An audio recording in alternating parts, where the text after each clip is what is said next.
кофейняны аябай жакшы көрчүмүн. Келип бул жерде кыргызча сүйлөнгөнгө болбойт экен да. Бул жерде кыргызча сүйлөнгөнгө болбойт экен, себеби администратор келип айтты, бизде бул жерде русскоговорящий биздин посетительдер, ошон үчүн жалаң кыргызча сүйлөшөт.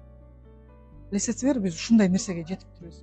Көрсө өзүбүздүн мамлекетибизде өзүбүздүн кыргыз тилинде сүйлөгөн уже болбой калыптыр да.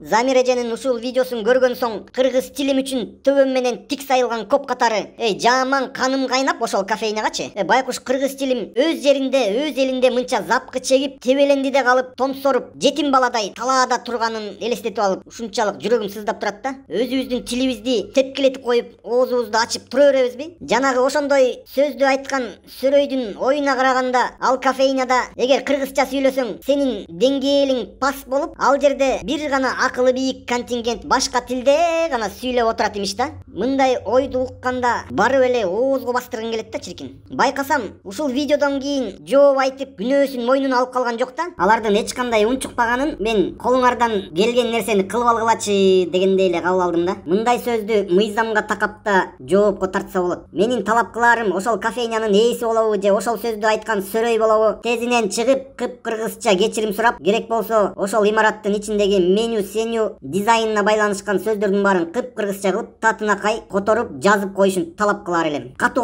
айтпаса, шарттаңмай тээп кетишти таза эле. Силер да ушул ойду колдойсуңарбы? Видеону бөлүшүп койгулачы, жетчү жерине жетсин.